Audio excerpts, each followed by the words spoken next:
الحمدللہ الحمدللہ الحنان المنان الذی خلق الانسان وعلمہ البیان والصلاة والسلام علی رسولہ سید الانس والجان وعلی آلہ واصحابہ ذوی الخیر والاحسان اما بعد فاعوذ باللہ من الشیطان الرجیم بسم اللہ الرحمن الرحیم یاسین والقرآن الحکیم انک لمن المرسلین صدق اللہ العظیم وصدق رسولہ النبی الکریم الامین المکین الرؤوف الرحیم قال اللہ تبارک و تعالی فی شان حبیبہ مخبرا و آمرا ان اللہ و ملائکتہ یصلون علی النبی یا ایہا الذین آمنوا صلوا علیہ وسلموا تسلیما اللہم صلی علی سیدنا و مولانا محمد وعلی آل سیدنا و مولانا محمد وبارک وسلم وصلی علیہ الصلاۃ والسلام علیک یا رسول اللہ الصلاۃ والسلام علیک یا حبیب اللہ الصلاۃ والسلام علیک یا نبی اللہ الصلاۃ والسلام علیک یا خیر خلق اللہ۔ تمام تعریفیں اللہ تبارک و تعالیٰ کے لیے جو خالق کائنات بھی ہے، مالک شش جہات بھی، جو احد بھی ہے، صمد بھی ہے، جس کی شان لم یلد بھی ہے ولم یولد بھی۔ لا تعداد ہدیہ درود و سلام بارگاہ سید الانام شفیع رحمت والی امت شاہ خوباں جان جانا شہنشاہ حسینہ سید سربراں سیاہ لا مکاں تتیمہ دوراں سرخیل زہرہ جمالا رازدان ما اوہا شاہد ما تغا صاحب علم نشرہ معصوم آمنہ احمد مجتبی حضرت محمد مصطفیٰ صلی اللہ علیہ وآلہ وصحبہ وبارک وسلم کی دربار ناز میں اپنی عقیدتوں، ارادتوں، محبتوں کا خراج پیش کرنے کے بعد اللہ جل مجدہ کی توفیق اور عطا سے آج اپنے وعدے کے مطابق اس جامعہ میں اہل سنت کے عظیم عاشقوں کے چہرے چمکتے ہوئے دیکھنے کی مجھے سعادت میسر آ رہی ہے۔ عزیزان محترم، ابھی کافی حضرات 10 منٹ پہلے ہی خطاب سن کے آئے ہیں۔ وہ عالم علم سرکار کی وراثت پر آپ نے سماعت فرمایا۔ یہ قرآن پاک کے حوالے سے چند باتیں آپ کی سمع خراشی کا سبب بننے جا رہا ہوں۔ آپ نے توجہ سے سماعت کرنا ہے، آپ کا وقت ضائع نہیں ہوگا۔ انشاءاللہ آپ کو یاد رہے گا کہ یہ فقیر آپ کو کیسا عقیدہ پڑھا کے گیا۔ عزیزان محترم، یہاں بزرگ میرے دائیں بائیں تشریف فرما ہے، محفل کے اندر علماء دیکھ رہا ہوں، عالم بن رہے ہیں جو درس نظامی کے طلباء، وہ بھی کافی تشریف فرما ہے۔ یاد رکھیے آج کی یہ رات ان لوگوں کے لیے بخشش کا سبب بنے گی جو بخشش کروانا چاہتے ہیں، کیونکہ محبوب علیہ الصلوۃ والسلام نے ہم سب پر اتنا کرم فرمایا ہے۔ آپ حضرات جانتے ہیں کہ جب ہم نمازیں پڑھتے ہیں تو 5 پڑھتے ہیں، روزے رکھتے ہیں تو 30 رکھتے ہیں، زکوٰۃ میں 100 روپے میں 2.5 روپے زکوٰۃ دیتے ہیں، حج استطاعت پر فرض ہوتا ہے، زندگی میں 1 مرتبہ حج کرنا فرض ہے۔ یہ ساری گنتی کی چیزیں ہیں، لیکن جب قیامت کا دن ہوگا ہم نے حساب دینا ہے تو حساب تو ترازو پہ ہوگا اور تولا جائے گا، دیا ہے تو گنتی سے، لیا ہے تو تول تول کے۔ کبھی آپ یہ توجہ تو فرمائیں کہ نمازیں 5 پڑھنی ہیں، روزے 30 رکھنے ہیں یا 29 رکھنے ہیں، زکوٰۃ کا نصاب ہے، گنتی مقرر ہے، لیکن جب قیامت کا دن ہوگا نام اعمال ہمارے تولے جائیں گے، وزن کے حساب سے ہم نے اپنے اعمال جو ہیں وہ پیش کرنے ہیں۔ غور کیجئے کہ یہ اعمال تولے کیوں جائیں گے، گنتی سے کیوں نہیں؟ جب دیے ہیں تو گنتی، جب لیے ہیں تو تول کے۔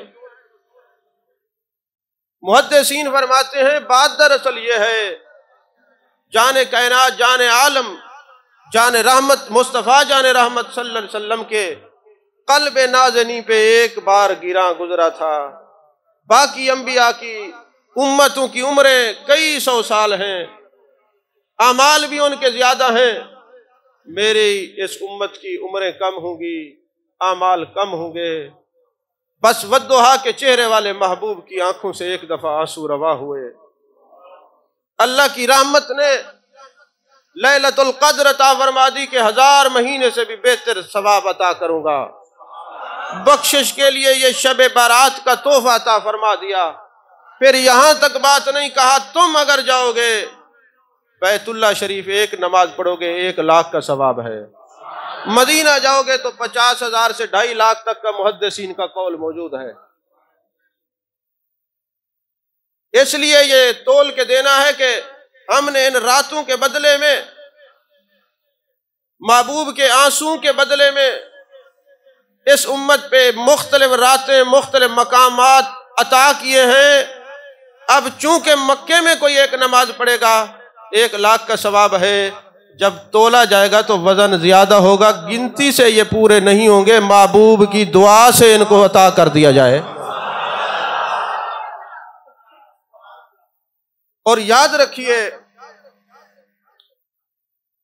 آپ کے سامنے جو میں نے 3 آیات بینات سورہ یاسین شریف کی پڑھی ہیں، آج رات صوفیاء کا طریقہ ہے کہ 3 مرتبہ شب برات میں یہ سورہ یاسین تلاوت فرماتے ہیں۔ وجہ کیا ہے؟ ہر چیز کا دل ہوتا ہے اور قرآن کا دل سورہ یاسین شریف ہے۔ حفاظ کرام علماء بیٹھے ہیں، توجہ دلانا چاہتا ہوں، سورہ یاسین شریف جب آپ پڑھیں، جتنی پوری سورت آپ پڑھیں، یاسین والقرآن الحکیم انک لمن المرسلین، اس پوری صورت میں آیات بینات یا نون پہ ختم ہوتی ہیں یا میم پہ ختم ہوتی ہیں۔ پوری صورت کے اندر، پوری صورت میں آپ دیکھیں جتنی سورہ یاسین شریف کے اندر آیات بینات ہیں، ان کا اختتام یا نون پہ ہوتا ہے یا میم پہ۔ شاہ نجم الدین کبریٰ نے تعویلات نجمیہ میں لکھا، روح المعانی میں سید محمود بغدادی آلوسی نے لکھا، کشف الاسرار کے اندر خواجہ عبداللہ انصاری الحروی نے لکھا، یہ تمام مفسرین لکھتے ہیں کہ یہ نون اور میم پر کیوں ختم ہوتی ہے۔ انہوں نے کہا یہ نون مصطفیٰ کی نبوت کا اعلان کر رہا ہے، اور میم جان کائنات، جان رحمت صلی اللہ علیہ وسلم کے اسم محمد کا اعلان کر رہا ہے۔ ویسے تو پورا قرآن نعت ہے، یہ پوری سورہ یاسین اللہ نے اپنے محبوب کی نعت لکھی ہے۔ جب جسم سے روح نے پرواز کرنا ہوتا ہے تو یاسین پڑھنے کا حکم اس لیے نہیں کہ یہ مارنے کے لیے آئی ہے، نہیں، اس روح کو خدا کی لکھی ہوئی نعت سنائی جائے تاکہ اپنے رب کی طرف اچھی طرح یہ لوٹ جائے۔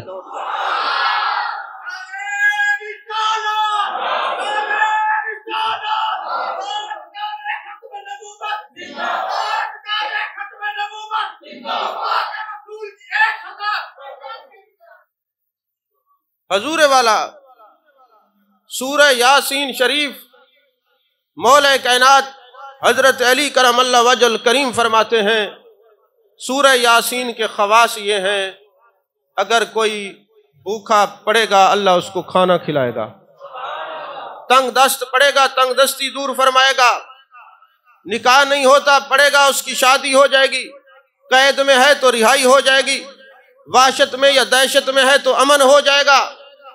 میرے مصطفیٰ کریم صلی اللہ علیہ وسلم ارشاد فرماتے ہیں، اللہ نے سورہ یاسین شریف میں ایک یہ خواص رکھا ہے کہ جو بھی جس مطلب کے لیے سورہ یاسین پڑھے گا، سورہ یاسین ختم نہیں ہوگی، پہلے اللہ اس کا مسئلہ حل فرما دے گا۔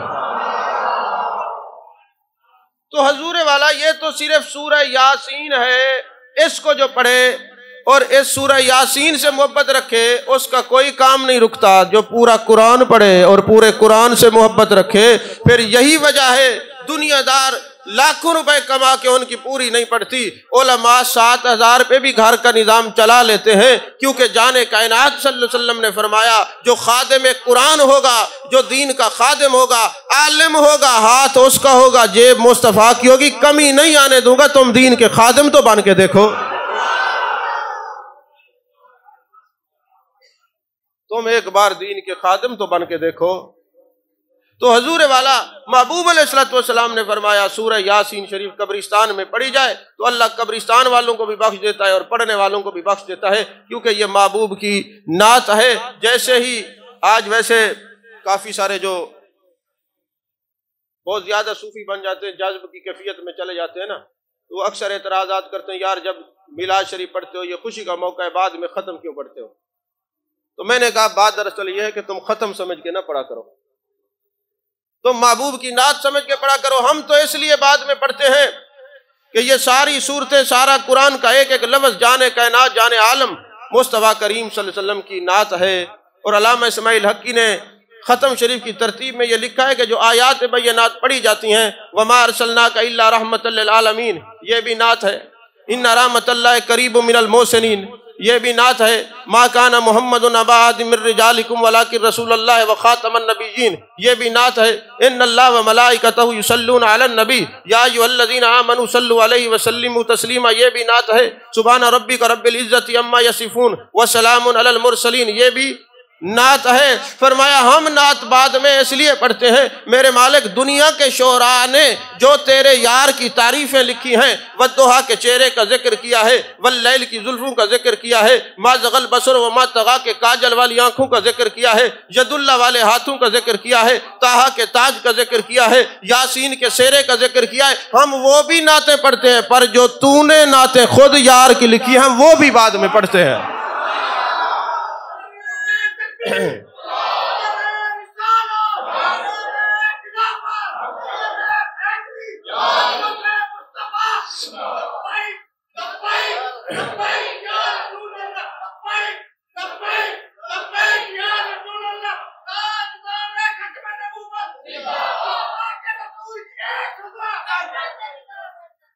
توجہ ہے آپ کی؟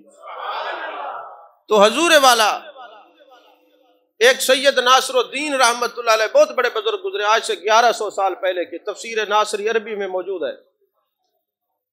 وہ فرماتے ہیں کہ جب میں نے یہ سورہ یاسین شریف کی فضیلت پڑھی، اس میں یہ لکھا ہوا تھا کہ جس مقصد کے لیے پڑھا جائے اللہ وہ مقصد پورا فرماتا ہے۔ فرماتے ہیں چونکہ میں عالم تھا، جانتا تھا کہ کیا شان ہے علم کی، لیکن چونکہ عالم کا کوئی کام رکتا نہیں تو میرا کوئی کام رکا ہی نہیں تھا کہ مجھے سورہ یاسین اس لیے پڑھنی پڑتی میرا کام ہو جائے۔ اس کی رضا کے لیے تو میں پڑھتا تھا، لیکن ایک دن ایسا ہوا میں بیمار ہو گیا، قومے کی حالت میں چلا گیا، میرے لوگوں نے سمجھا کہ یہ فوت ہو گیا ہے، انہوں نے مجھے غسل دیا، کفن پہنایا، جنازہ پڑھایا، میری تدفین کر دی۔ جب میں قبر میں چلا گیا 3 دن کے بعد میری آنکھ کھلی، نکیرین تو تب بات ہے کہ میں مرا ہوتا، میں تو بے ہوش تھا۔ تو میں جب 3 دن کے بعد ہوش آیا، میں نے جسم پہ ہاتھ پھیرا، مجھے لگا کہ میں مرا نہیں ہوں، لیکن لوگوں نے مجھے مار کے جنازہ پڑھا کے دفنا دیا ہے۔ اور میں نے ہاتھ مارا تو قبر کی دیواریں تھیں، فوراً میرے ذہن میں یہی حدیث آئی کہ جو کوئی کسی مشکل میں پھنس جائے سورہ یاسین کی تلاوت کرے، اللہ اس مشکل سے آسانی عطا فرماتا ہے۔ اگر کوئی نفس کی قید میں پھنس جائے، اس کا نفس اس کو مصلی پہ نہ کھڑا ہونے دے، اس کا نفس اس کو تلاوت کلام مجید نہ پڑھنے دے، تو صبح وہ اٹھ کے سورہ یاسین کی تلاوت کرے، سارا دن اس کی نفسانی خواہشات اس پر حملہ نہیں کریں گی، وہ اللہ اور اس کے رسول کی اطاعت میں دن گزارے گا۔ اب حضور والا کہتے ہیں میں نے سورہ یاسین شریف پڑھنا شروع کر دی۔ ابھی میں سورہ یاسین پڑھ ہی رہا تھا، مجھے لگا جیسے کوئی میری قبر کے اوپر کھود رہا ہے۔ اب میں نے کیا دیکھا، ایک ہاتھ آیا، وہ کفن چور کا ہاتھ تھا، وہ کفن اتارنے کے لیے اس نے ہاتھ اندر ڈالا، میں نے ہاتھ پکڑ لیا۔ کہتے ہیں مسئلہ یہ ہوا اس کی تو موت ہو گئی، مجھے زندگی مل گئی، ملی زندگی سورہ یاسین شریف کی برکت سے۔ کہتے جب میں باہر نکلا تو میں نے اپنا کفن اس کو پہنایا اور پھر اس کے کپڑے پہن کے چلا اس کے گاؤں میں اس بتانے کے لیے، کیونکہ علاقے کے چوروں کو کون نہیں جانتا، علاقے میں جو یہ چوریاں کریں ان کو تو سبھی جانتے ہیں۔ تو میں نے کفن چور کے گھر میں جا کے بتایا کہ جناب وہ بندہ وہاں مرا پڑا ہے، اس کو اٹھا لو۔ لیکن میں نے کہا صدقت یا رسول اللہ صلی اللہ علیہ وسلم، جب آپ لب ناز کو جنبش دیتے ہیں اور کچھ عطا فرماتے ہیں، آپ نے سچ فرمایا اگر کوئی بندہ قبر میں چلا جائے وہاں بھی سورہ یاسین مدد کرتی ہے، کوئی بہر ہو تب بھی سورہ یاسین پڑھے تو سورہ یاسین اس کی مدد فرماتی ہے۔ یہاں جس معاشرے کے اندر ہم سانسیں لے رہے ہیں، توجہ ہے آپ، جس معاشرے کے اندر ہم سانسیں لے رہے ہیں اس میں مختلف نوعیتوں کا ہمیں سامنا کرنا پڑتا ہے۔ ان میں سے ایک بات یہ بھی ہے کہ جب ہمارے لوگ بیٹھتے ہیں نا ایک جگہ پر تو وہ اپنی آراء دیتے ہیں۔ یار جب ہم اپنے بچوں کو پڑھاتے ہیں تو اس میں ہمیں یہ تعین نہیں کرنا چاہیے کہ کس کے پاس پڑھانا ہے، قرآن ہی تو پڑھانا ہوتا ہے، تو جہاں دل کرے پڑھا لیجئے۔ یاد رکھیے یہ سوچ قرآن کے خلاف ہے، یہ فکر قرآن کے خلاف ہے، یہ کسی جاہل کی سوچ ہو سکتی ہے، اہل علم کی یہ سوچ نہیں ہے۔ یاد رکھیے قرآن پڑھنے والے برابر نہیں ہو سکتے۔ اگر قرآن پڑھنے والے برابر ہوں تو قرآن تو شمر بھی پڑھتا تھا، یزید بھی پڑھتا تھا، اور قرآن تو میرے آقا حسین نے بھی پڑھا ہے اور نیزے کی نوک پر پڑھا ہے۔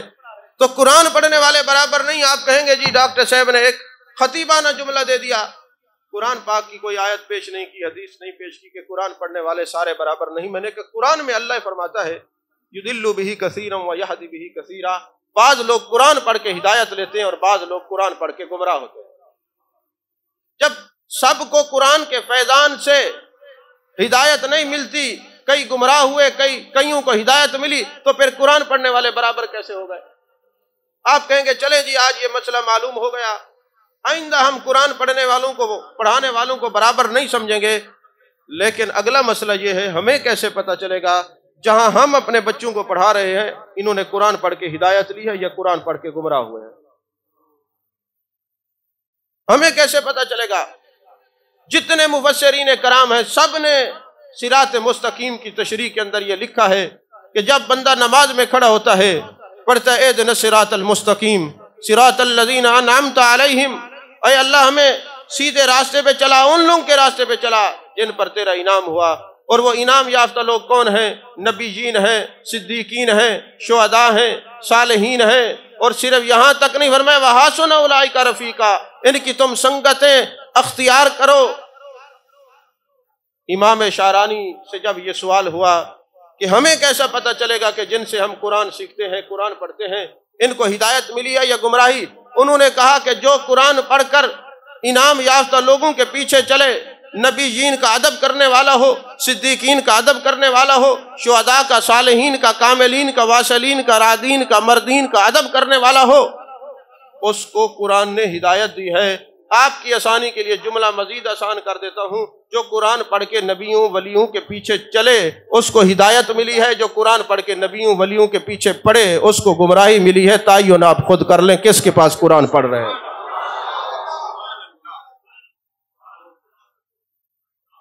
اتنی ڈھیلی سبحان اللہ، یا تو آپ ناراض ہوئے بیٹھے؟ سبحان اللہ میں کہلواتا نہیں، لیکن آج اس لیے کہلوا رہا ہوں کہ آپ یہ نہ ڈریں کہ ساتھ والے کیا کہیں گے، بلکہ آپ سبحان اللہ کہیں تاکہ ساتھ والا گواہی دے کہ آج اس نے بھی ذکر کیا ہے۔ اور یہ جو ہم سبحان اللہ کہتے ہیں یہ اس لیے کہتے ہیں آج تو ویسے ہی بخشش کی اور فضیلت کی رات ہے، پروانہ بخشش کا جاری ہوگا۔ حضرت ابو سعید خدری رضی اللہ تعالیٰ عنہ فرماتے ہیں آج کی رات ہو سکتا ہے کسی نے یہ ارادہ کیا ہو میں نکاح کروں گا اس سال میں اور اس کی میت کا پروانہ جاری ہو جائے، ہو سکتا ہے کسی نے حج کی نیت کی ہو اور ایسا ہو سکتا ہے نیت نہ بھی ہو حج کا پروانہ جاری ہو جائے۔ اللہ کرے جنت بھی گوارا ہے مگر میرے لیے اے کاتب تقدیر مدینہ لکھ دے۔ تو جب ہم یہ نیتیں کریں گے اچھی سوچ لے کے بیٹھیں گے نا تو پھر اللہ عطا فرمائے گا۔ اور یہ لفظ سبحان خطابت کے انداز کو بڑھانے کے لیے نہیں ہوتا، یہ اللہ کا ذکر ہے، یہ اللہ کا ذکر دلوں کو صاف فرماتا ہے۔ دلوں کو مزکا مصفہ مجلہ فرماتا ہے۔ اور تفاسیر کے اندر یہ بات موجود ہے کہ حضرت یوسف علیہ السلام جب شہنشاہ مصر بنے، ایک نوجوان بچہ جاتا ہے، حضرت یوسف علیہ السلام نے ایک پیمانہ مقرر کیا ہوا تھا کہ جب کوئی بندہ میری مجلس میں آئے اس کو اس پیمانے کے مطابق کچھ نہ کچھ دینا ہے۔ تو کہتے ہیں کہ ایک نوجوان گیا، اس نے کہا مجھے تو دگنا چاہیے، میں تو ایک حصہ نہیں لیتا۔ لوگوں نے کہا تیرا تخصص کیا ہے، تشخص کیا ہے، حیثیت کیا ہے، تیری پرسنالٹی کیا ہے کہ تو ڈبل حصہ مانگتا ہے، بتاؤ تو صحیح۔ اس نے کہا تمہیں کیوں بتاؤں، جس بارگاہ میں آیا ہوں وہاں مجھے حضرت یوسف علیہ السلام کے پاس لے چلو، وہیں بتاتا ہوں۔ جب حضرت یوسف علیہ السلام کے سامنے بچے کو لے جایا گیا، بچے نے عرض کی حضور بات دراصل یہ ہے کہ جب جناب زلیخا والا معاملہ ہوا تھا، پنگوڑے میں جس بچے نے آپ کے پاک ہونے کی گواہی دی تھی وہ بچہ میں ہوں۔ حضرت یوسف علیہ السلام نے فرمایا اس کو اتنا دیا جائے کہ اس سے اٹھایا نہ جا سکے، اس کے جھولیاں بھر دی جائیں، یہ جو کچھ مانگتا ہے اس کو دگنا کیا کئی گنا دے دیا جائے۔ فوراً وہی نازل ہوتی ہے، اے میرے پیارے یوسف علیہ السلام، آپ نے اس کو اس کی حیثیت سے زیادہ کیوں دیا ہے؟ باری تعالیٰ اس نے مجھے پاک کہا ہے، عربی میں پاک کو سبحان کہتے ہیں،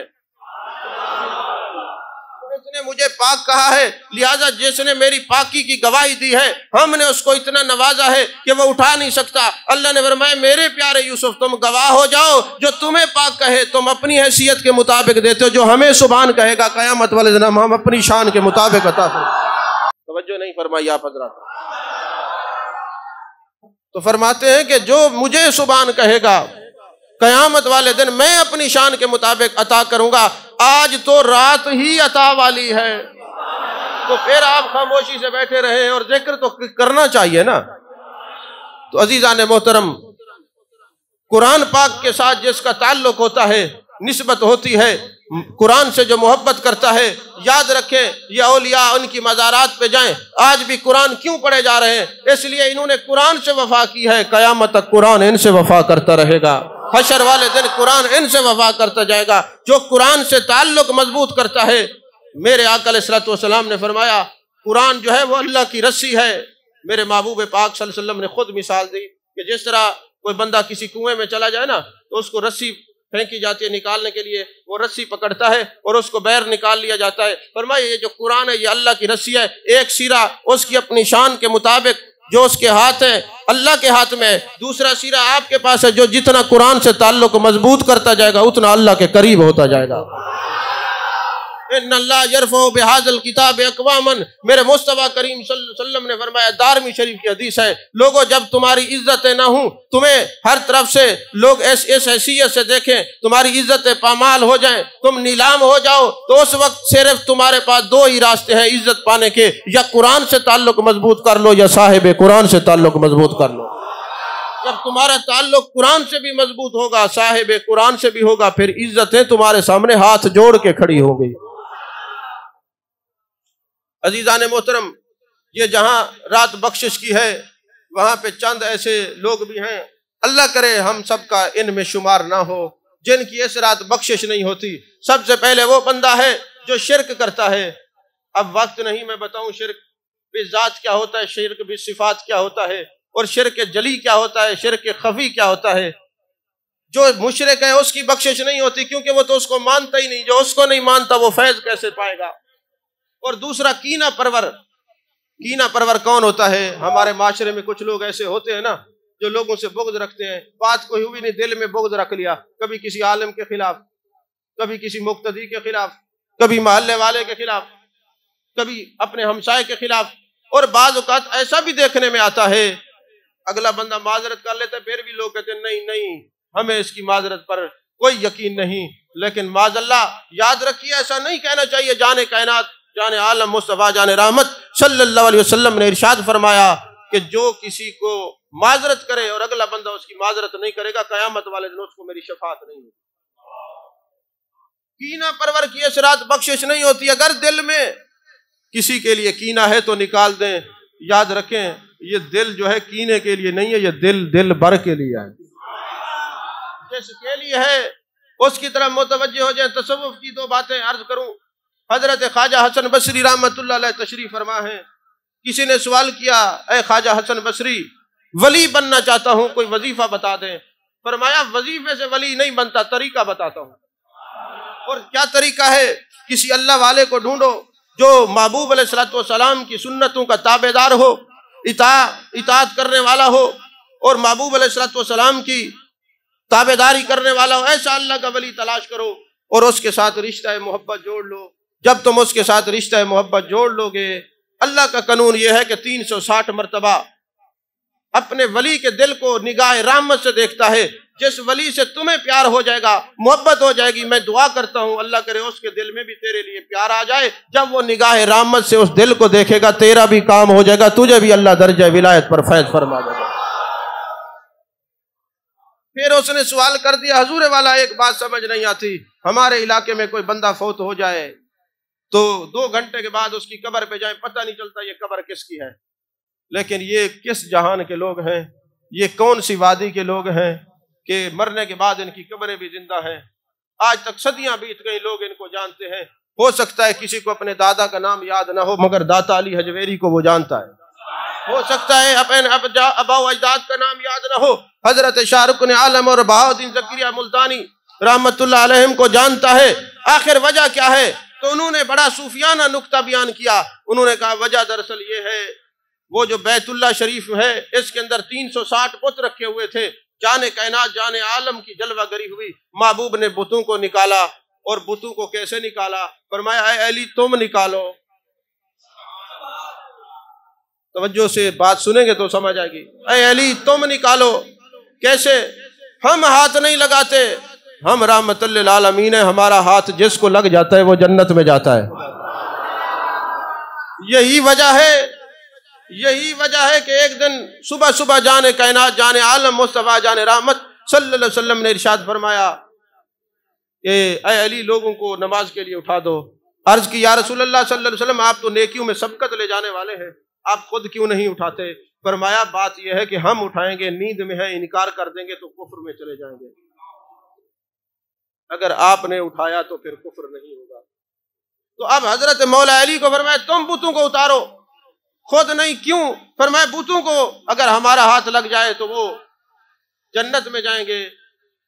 اب خواجہ حسن بصری فرماتے بیت اللہ شریف سے بت نکلے، محبوب کے قدم لگے، مولا علی کو حکم ہوا نکال دو۔ جیسے ہی بت نکلے وہ عبادت گاہ بن گیا۔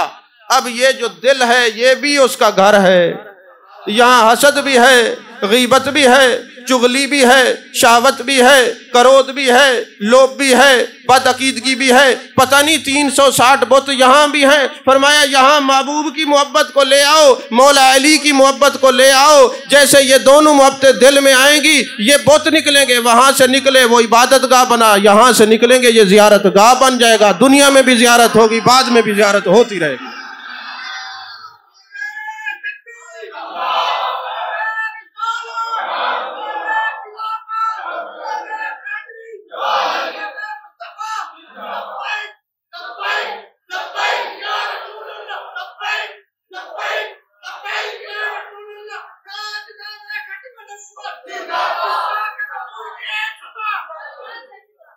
توجہ ہے آپ کی؟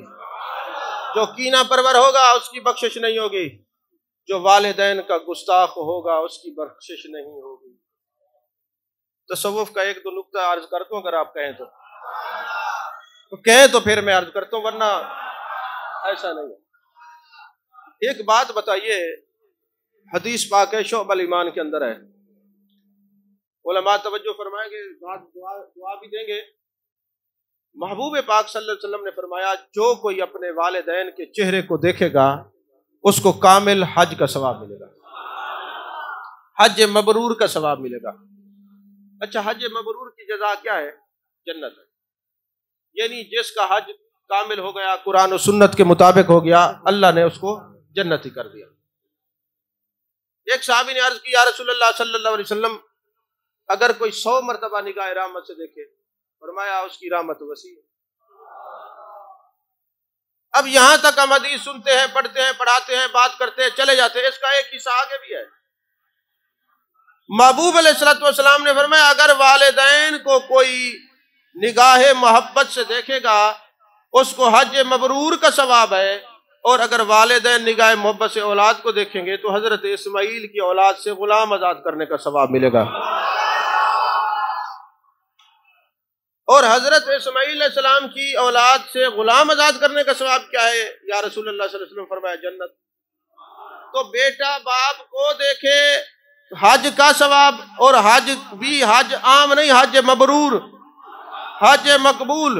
اور اگر باپ اپنی اولاد کو دیکھے تب بھی جزا یہ ہے کہ غلام آزاد کرنے کا ثواب ہے، تب بھی جنت ہے. آخر یہ وجہ کیا ہے کہ والدین کو دیکھو تو بندہ کامل حج کا ثواب پا کر جنت ہی ہو جاتا ہے؟ کبھی آپ نے غور فرمایا ہے؟ اب بات ہے سننے کی.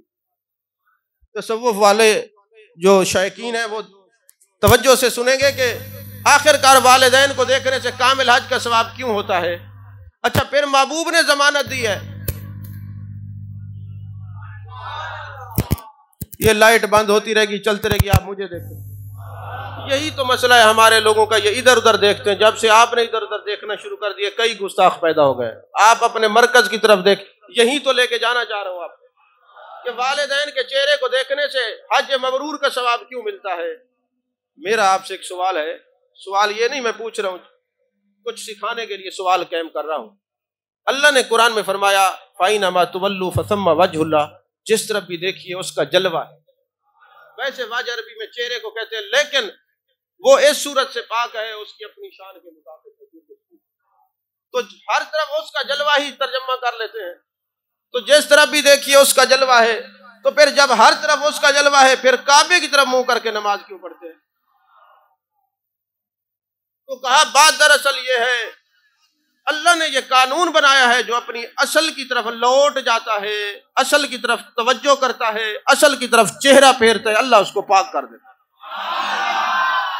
کیونکہ جب آدم علیہ السلام کی مٹی یہ جست بنایا گیا تھا تو کعبے سے مٹی منگائی، چونکہ اس آدم کی، اس انسان کی اصل وہاں سے ہے، تو کہا جب ادھر منہ کرو گے پاک ہو جاؤ گے. اس لیے ادھر منہ کر کے نماز پڑھنا ہے. کعبے کو سجدہ نہیں ہے، سجدہ اس کو ہے، مگر جو تمہاری اصل ہے اس کو نہیں چھوڑنا. اور یہی قرآن میں وَبِالْوَالِدَيْنِ إِحْسَانًا، جہاں عبادت کا حکم ہے وہاں والدین کی طرف خدمت کا حکم ہے. کیوں؟ کہا تمہاری اصل وہ ہو ادھر منہ کرو تو پاک، اور یہ تمہاری اصل والدین ہے ادھر منہ کرو تب بھی، کیونکہ جو اصل کی طرف متوجہ رہتا ہے وہ پاک رہتا ہے. آپ تھوڑے تھوڑے پہنچ چل رہے ہیں، ساتھ ساتھ سفر کر رہے ہیں. جو اپنی اصل کی طرف متوجہ ہوتا ہے پاک ہوتا ہے. ہر چیز کی کوئی نہ کوئی اصل ہوتی ہے. آپ حضرات جانتے ہیں یہاں پہ کافی سارے کھیت ہیں، دیہات ہیں، کھیتوں میں گندا پانی لگتا ہے، بعد میں سبزیاں اگتی ہیں، آپ وہ سبزیاں کھاتے ہیں پھینک دیتے ہیں. تو کسی مفتی صاحب سے پوچھے حضور یہ تو گندا پانی ہے تو پھر ہم سبزیاں کھاتے ہیں تو کیا حکم ہے؟ وہ کہے گا بات دراصل یہ ہے، یہ جو کھاد ہوتی ہے یا گوبر وغیرہ ہوتی ہے، یہ گندا پانی ہے، اس کی اصل مٹی ہے. تو چونکہ یہ اپنی اصل سے جو چیز ملتی ہے پاک ہو جاتی ہے. کوئی سمجھ نہیں آئی آپ کو؟ کیونکہ جو چیز اپنے اصل سے ملتی ہے وہ پاک ہو جاتی ہے. یہ چونکہ اپنی اصل سے یہ کھاد ملی تو یہ پاک ہو گئی، سبزی حلال ہے، کھا سکتے ہو. تو اب جب ہم نصاب زکوٰۃ بناتے ہیں تو ہم کہتے ہیں اصل اور فرع کو زکوٰۃ دینا حرام ہے. اصل ہماری والدین ہیں، ہم ان کی فرع ہیں. دادا دادی، والدین، نانا نانی اصل ہے، اس کو زکوٰۃ نہیں دے سکتے. اور اولاد، بیٹے بیٹیاں، پوتے پوتیاں، نواسے نواسیاں، یہ بھی فرع ہیں، ان کو بھی زکوٰۃ نہیں دے سکتے. تو اپنی اصل اور فرع کو زکوٰۃ نہیں دے سکتے. جو اپنی اصل کی طرف متوجہ رہتا ہے وہ پاک رہتا ہے. جب یہ بچہ ماں کے پیٹ میں تھا اس وقت تک یہ گناہ نہیں کر سکتا تھا، جب تک یہ ان کے رحم و کرم پہ رہا. جو وہ کھلا دیتے وہ کھا لیتا، جو پہنا لیتے وہ پہن لیتا، وہ گناہوں سے بچا ہوا تھا کیونکہ اپنی اصل کی طرف متوجہ تھا. یہی وجہ یہ ہے کہ جو کعبے کی طرف منہ کر لے وہ پاک ہو جاتا ہے، اور جو کعبے والے کی طرف توجہ کر لے وہ پاک بھی ہو جاتا ہے، لوگوں کو پاک بھی کر سکتا ہے.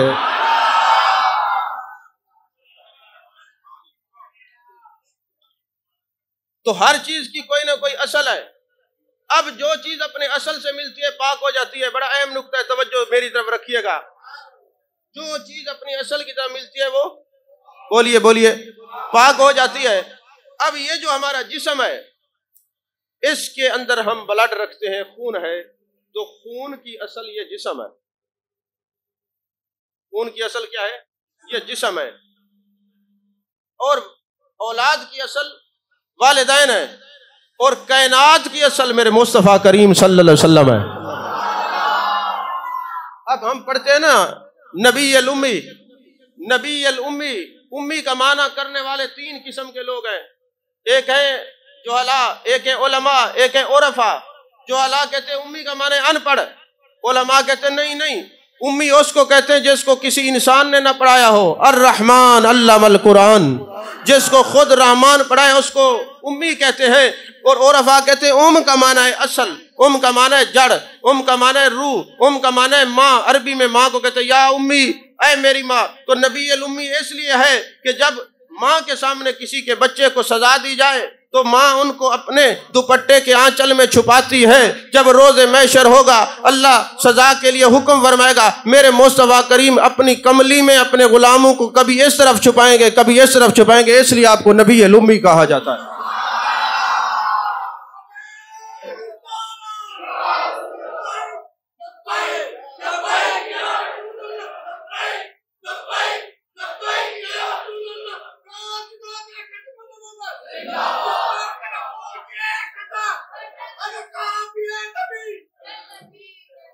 توجہ ہے آپ؟ شفیع المذنبین کہتے ہیں، اور یاد رکھیے شفیع کا معنی کیا ہوتا ہے۔ آپ حضرات جانتے ہیں تھانے کچہریوں والے کافی لوگ بیٹھے ہیں، جب کوئی بندہ مکان بیچے تو ہمسایہ جا کے کیس کرتا ہے، جناب یہ اس پر میرا حق ہے مجھے دیا جائے، اس کو کیا کہتے ہیں؟ شفع۔ اور جس نے شفع کیا اس کو کہتے ہیں شفیع۔ تو میرے آقا فرماتے ہیں اللہ کی بارگاہ میں نے عرض کی کہ الصالحون الطالحون لی الصالحون لکا، اے میرے اللہ جتنے صالح ہیں وہ تیرے لیے ہیں نیک، اور گناہگار میرے ہیں۔ تو جب قیامت کا دن ہوگا محبوب فرمائیں گے باری تعالیٰ میں نے تو تجھے یہ عرض کی تھی کہ نیک تیرے کھاتے میں گناہگار میرے کھاتے میں، آج میں شفیع المذنبین بن کے آیا ہوں، شفا کرتا ہوں، یہ حضور میرے ہیں، یہ میرے ہیں، یہ میرے ہیں، اس لیے شفیع المذنبین کہتے ہیں، اس لیے محبوب کو شفیع المذنبین کہتے ہیں۔ اگر یہ بات ایک دفعہ ہم اپنے استاد مکرم حضرت علامہ مولانا منظور احمد فیضی سے رحمۃ اللہ علیہ کے ساتھ سامنے بیٹھے ہوئے تھے تو تفسیر پڑھ رہے تھے قرآن پاک کی، تو یہ یا ایھا المزمل اور یا ایھا المدثر کا ذکر آیا، تو میں نے عرض کی، میں نے کہا حضور ایک بات تو بتائیں، یہ کملی بھی تو حضور پاک صلی اللہ علیہ وسلم کی چادر ہے، اور یہ مدثر جو ہے یہ بھی چادر ہے، تو یہ دونوں ہیں چادریں، ایک کا نام مزمل ہے دوسرے کا مدثر کیوں ہے؟ توجہ ہے آپ کی؟ آپ نے فرمایا بیٹے بات دراصل یہ ہے مزمل بھی چادر ہے مدثر بھی چادر ہے، مگر محبوب کے چادر اوڑھنے کا انداز ایک جیسا نہیں ہوتا۔ اگر محبوب چادر جسم پہ اوڑھ لے تو مزمل بن جاتی ہے، نیچے بچھا لے تو مدثر بن جاتی ہے۔ چادر اوڑھ لے تو مزمل بن جاتی ہے، چادر نیچے بچھا لے تو مدثر بن جاتی ہے۔ اور پھر جو چیز نبی سے جڑ جائے، چاہے وہ چادر ہو یا کمبل ہو یا امام احمد بن حنبل ہو، ذکر مٹتا نہیں جڑا جو مصطفیٰ سے ہے۔ توجہ ہے آپ کی؟ تو پوری کائنات کی اصل جان کائنات صلی اللہ علیہ وسلم ہیں۔ تو یاد رکھیے اس باڈی کے اندر جو خون ہے، خون کی اصل جسم ہے، کیونکہ جب یہ خون آپ کے جسم کے اندر ہے، آپ وضو کر کے نماز پڑھیں، نماز ہوگی کہ نہیں ہوگی؟ روزہ رکھیں ہو جائے گا، آپ حج پہ جائیں، مینا جائیں، عرفات جائیں، مزدلفہ جائیں، جہاں بھی جائیں، مدینے جائیں، خون اندر ہے، وضو کر کے چلے جائیں، کوئی پرواہ نہیں۔ اچھا کبھی ایسا ہو جائے، بڑا اہم نقطہ سمجھانے لگا ہوں تصوف کا، یاد رکھیں گے تو اصل پاک ہو جائے گی۔ اب یہ جو خون ہے جسم کے اندر ہے، آپ نماز پڑھیں، مدینے جائیں، جہاں مرضی جائیں، اندر ہے تو یہ پاک ہے۔ جس دن کبھی ایسا ہو کہ یہ کٹ لگ جائے، بلڈ نکلنے شروع ہو جائے، وضو رہے گا؟ بہتا ہوئے خون سے وضو ٹوٹ جاتا ہے۔ اچھا اگر یہی خون آپ کے کپڑوں پہ لگ جائے تو کیا کپڑے پاک رہتے ہیں؟ ناپاک ہو جاتے ہیں؟ تو کیا ان کپڑوں سے آپ نماز پڑھ سکتے ہیں؟ نہیں پڑھ سکتے۔ تو یارو جو تمہارا خون ہے وہ تمہاری اصل چھوڑ دے ناپاک ہو جاتا ہے، جس کپڑے سے لگتا ہے اس کو بھی ناپاک کر دیتا ہے۔ آپ تو اشرف المخلوقات ہیں، جو آپ کی نسبت چھوڑے وہ پاک نہیں رہتا۔ محبوب تو اشرف الانبیاء ہیں، جو ان کی نسبت چھوڑے وہ کیسے پاک رہ سکتا ہے؟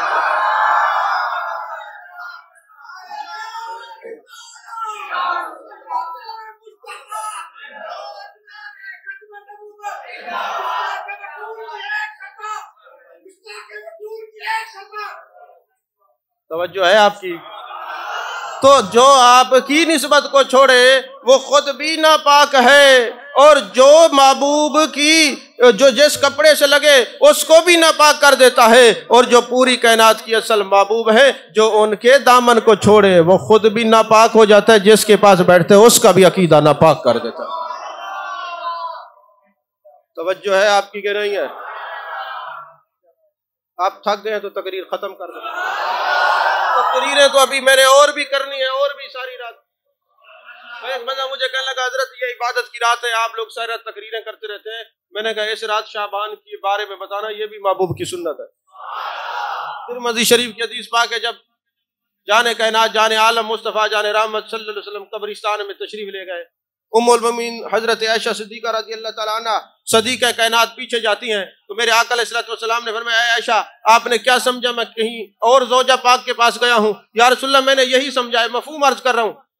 تو میرے آقا نے فرمایا آج 14 شعبان المعظم ہے، آج 14 شعبان المعظم ہے، آج کی رات اللہ قبیلہ بنو کلب کی بکریوں کے بالوں کے برابر بخشش فرما دے گا۔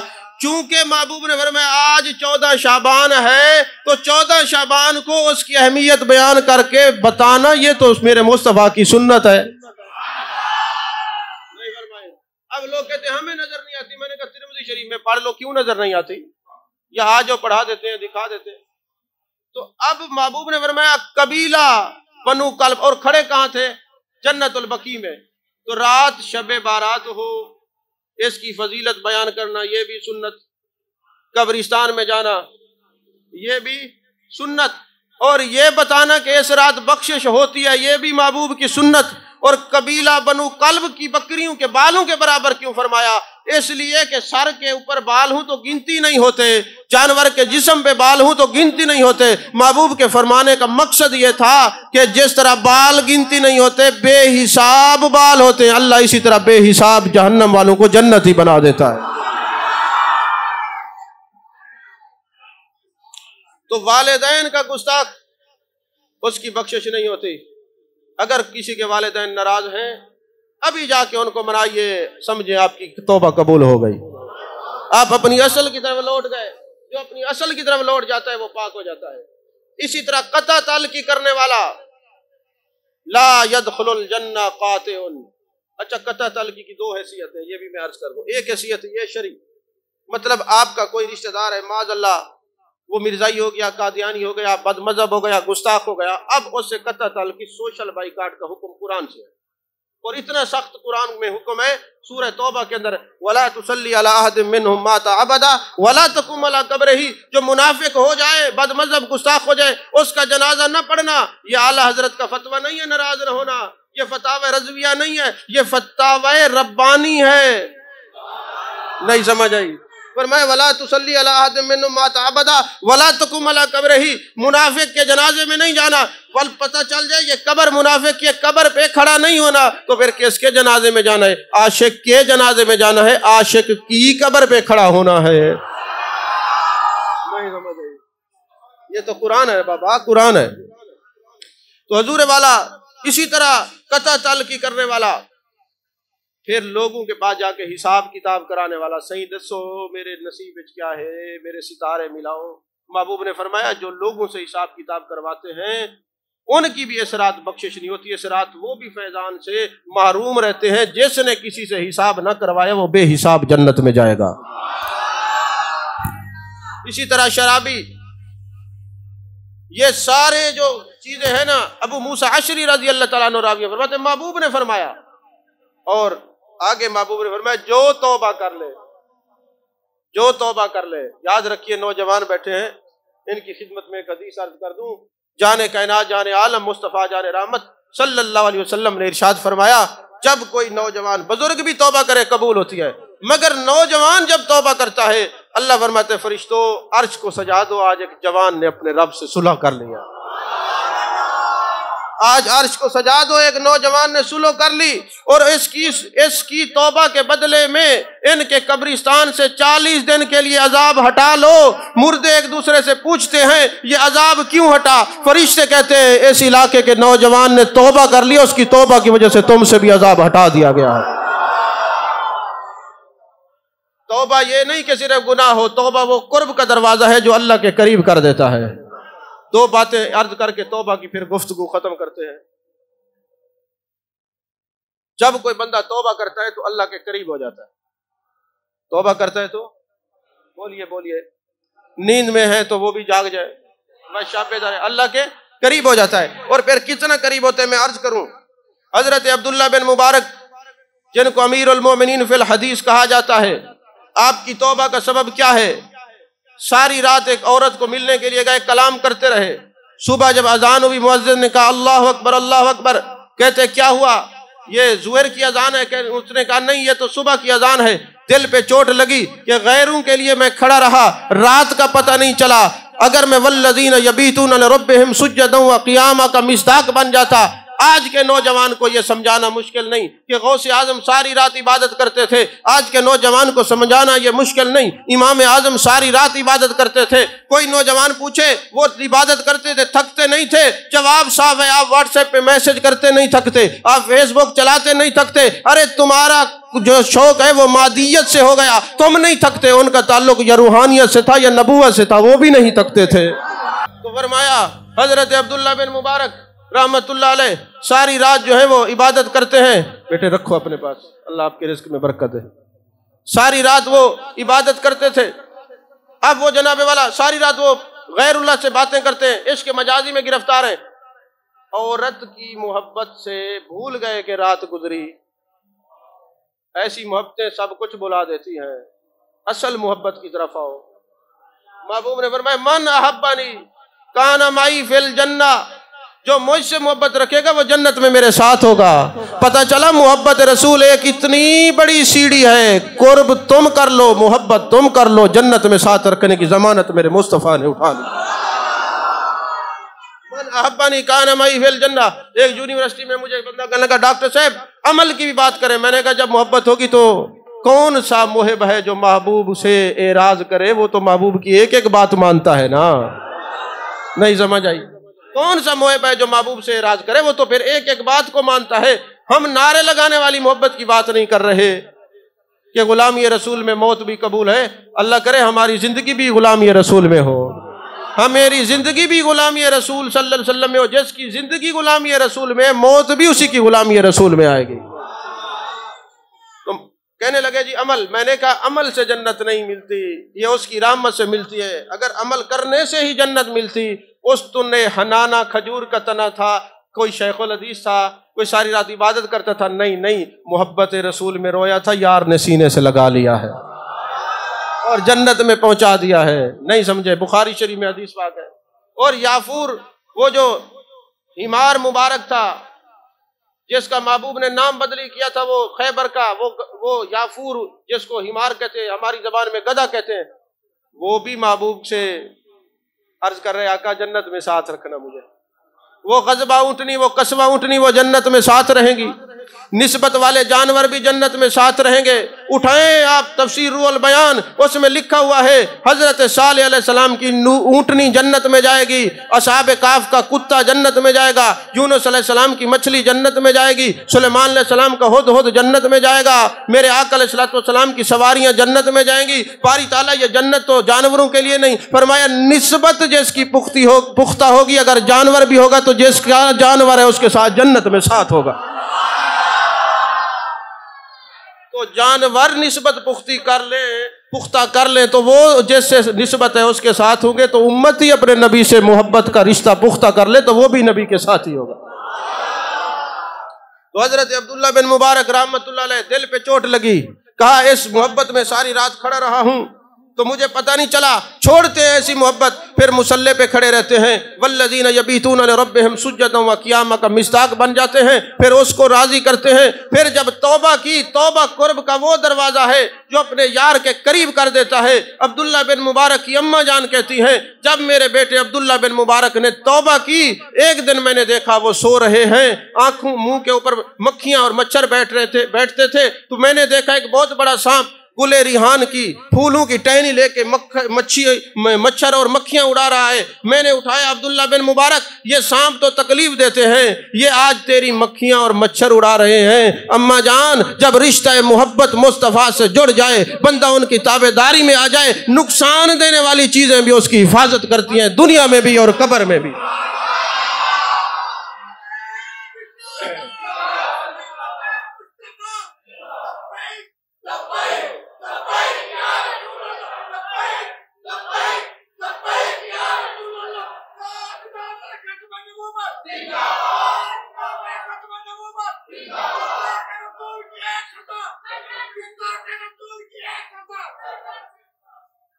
توجہ ہے آپ؟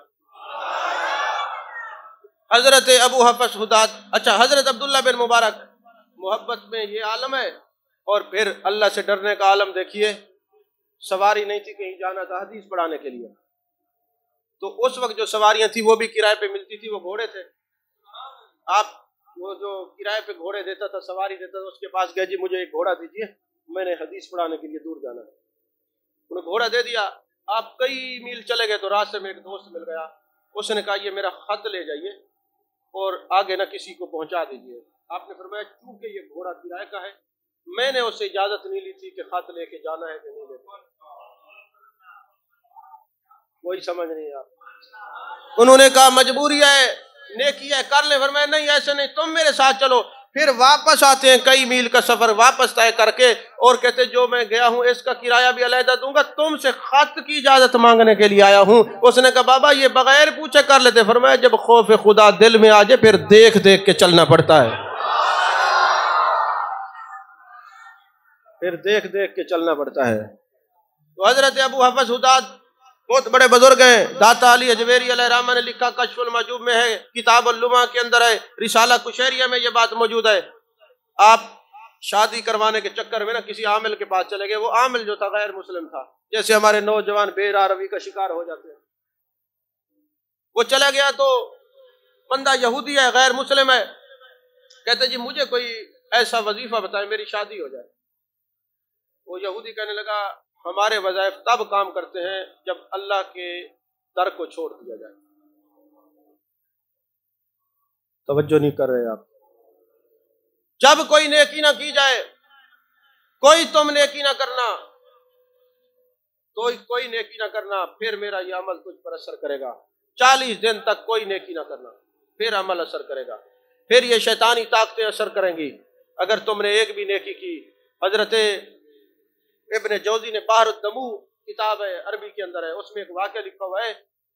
عمار بن منصور ایک خطیب تھے، وہ تقریریں کیا کرتے تھے، تو فوت ہو گئے تو ان کی قبر کے اوپر ایک اہل اللہ نے مراقبہ کیا اور پوچھا بتاؤ کیا ہوا؟ کہا اللہ نے مجھے اس وجہ سے بخش دیا، ایک جگہ میں تقریر کرنے گیا تو مجمع میں ایک بندے نے میری بات کو سن کے اس کی آنکھوں سے آنسو نکلے، تو اللہ نے فرمایا منصور بن عمار، اس مجمع میں ایک ایسا بندہ تھا جس کی آنکھوں سے کبھی آنسو نہیں نکلے تھے، آنسو نکلے، میں نے تجھے بھی بخش دیا ہے اور پورے مجمع کو بخش دیا ہے۔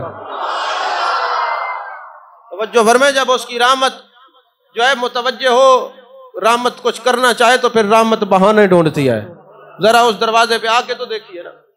تو 40 دن تک اس نے کہا کوئی کام نہیں کرنا، اور پھر ایک تفسیر رول بیان کے اندر ہے کہ ایک بندے کی بخشش اس وجہ سے ہوئی کہ جب وہ دنیا سے جانے لگا اس پہ نزا کا عالم تھا، 3 دن بے ہوش رہا، پھر جب ہوش میں آیا کہنے لگے لوگوں میں تجھے ایک بات بتانا چاہتا ہوں، میں نے نماز نہیں پڑھی، روزہ نہیں رکھا، زکوٰۃ نہیں دی، میرے عمل اچھے نہیں تھے، اللہ مجھے معاف کرے، میں نے توبہ کی ہے۔ فرشتے آئے، انہوں نے میرے ہاتھ سونگے، پاؤں سونگے، منہ سونگا۔ ایک فرشتے نے کہا نہیں اس کی زبان پہ کلمہ جاری ہو جائے، کیونکہ یہ ایک مجلس میں کسی عالم کی تقریر سن کے سبحان اللہ سبحان اللہ سبحان اللہ کہتا رہا ہے۔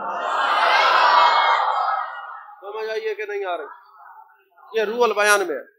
تو اب یہ 40 دن تک تم نے کوئی اللہ کا کام نہیں کرنا، نیکی کا کام نہیں کرنا، پھر یہ اثر ہوگا۔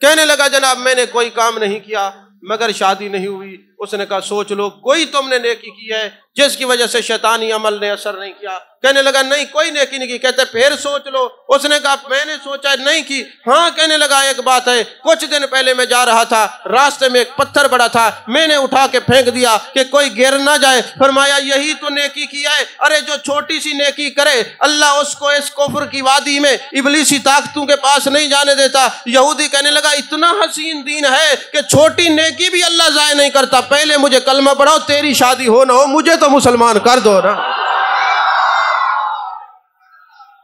مجھے تو مسلمان کر دو. میرے دوستوں, میرے بھائیوں, میرے بچوں, اللہ کی رحمت کی طرف لوٹ آؤ. آخری بات, تقریر ختم. سورہ تفسیر مدری آپ اٹھائیں, قاضی ثناء اللہ پانی پتی رحمۃ اللہ علیہ کے بات لکھی ہے, یا ایھا الانسان ما غرک بربک الکریم. اس کے تحت یہ لکھی ہوئی ہے, اہل علم کے حوالہ کام آئے گا. انہوں نے بڑی خوبصورت, اللہ فرماتے ہیں اے انسان تجھے کس چیز نے اپنے کریم رب سے دور کیا ہے. خواجہ حسن بصری جب یہ آیت پڑھتے آنسو بہاتے, آنکھوں سے آنسو رواں ہوتے اور کہتے میرے مالک ہم کوئی ازلی بدبخت نہیں ہے, ہمیں بھی پتہ ہے تو کریم ہے, بس تیرے پیار کی وجہ سے تیرے سے دور ہو گئے. اللہ اکبر اللہ, کتنا حسین توجیہ ہے, کتنی حسین اصطلاحات ہے. تیرے پیار کی وجہ سے, پتہ ہے نا تو کریم ہے.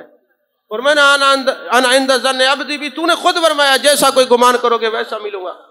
تیرے پیار کی وجہ سے تو اس سے دور ہیں, ورنہ ہم کوئی نافرمان تھوڑی ہے, بس تیرے پیار کی وجہ سے. لیکن بہرحال توبہ کرتے ہیں. اب یہ قاضی ثناء اللہ پانی پتی فرماتے ہیں کہ مجلس لگی ہوئی, ایک قاضی کے پاس ایک عورت آئی اور کہنے لگی قاضی صاحب میرے خامد نے دوسری شادی کر لی ہے, آپ اس کو عدالت میں بلائیے اور اس کو کہیے کہ تم نے شادی کیوں کی ہے.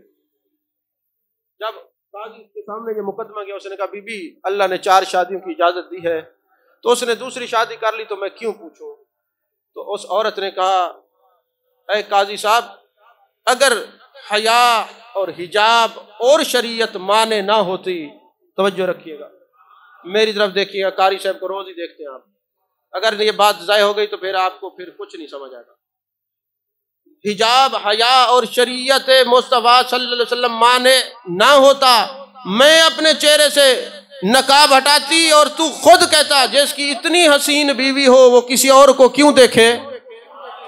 یہ کہنا تھا. اس عدالت کے مجمع میں ایک عاشق زار بیٹھا تھا جو یار کا نام سن کے کبھی مچل جاتا ہے کبھی تڑپ جاتا ہے. جب اس نے سنا زمین پہ گرا اور ایڑیاں رگڑنے لگا. جب ہوش میں آیا لوگوں نے پوچھا کیا ہوا, کہا جب اس عورت نے یہ بات کی تو مجھے ہاتف غیبی سے آواز آئی, او میرے بندے سن, عورت کی بات نہیں سنی, اس کو حجاب حیا اور شریعت مانے تھی, یہ نقاب نہیں اٹھاتی, اور مجھے بھی اپنا جمال مانے ہے, میں دیدار نہیں کرواتا. اگر میں حجاب اٹھا لوں تمہیں پتہ چلے تمہارا رب کتنا کریم ہے, تم اوروں کے در پہ جاتے کیوں ہو. تو کریم دروازے پہ آ جاؤ, کریم دروازے پہ آ جاؤ, اللہ کی بارگاہ میں لوٹ کے آ جاؤ. پھر دیکھو اللہ کی رحمتیں کتنا ہمیں اپنے قرب کے دامن میں جگہ عطا فرماتی ہیں. اللہ تعالیٰ میری حاضری کو قبول فرمائے. جو وقت مجھے دیا گیا تھا اس سے 15 منٹ زیادہ ہو گئے ہیں, آپ کی سما خراشی کا سبب بنا ہوں. اللہ تعالیٰ سب کی خیر فرمائے, سب کو محبت والوں کے دامن میں رہنے کی توفیق عطا فرمائے. ادب والوں کے الشریعت التصوف کلہ دین کلہ ادب, یہ ساری چیزیں ادب کا نام ہے. جس کے پاس ادب ہے وہ اپنے مقام قرب کو پا گیا ہے. میری یہ دعا ہے کہ آج کی رات جہاں بخشش کا پروانہ ہو اللہ ہم سب کی بخشش کرے. جو لوگ پریشان ہیں ان کی پریشانیاں دور کرے. بہرحال جنت بھی گوارا ہے مگر میرے لیے اے کاتب تقدیر مدینہ لکھ دے. آمین. وآخر دعوانا الحمدللہ رب العالمین.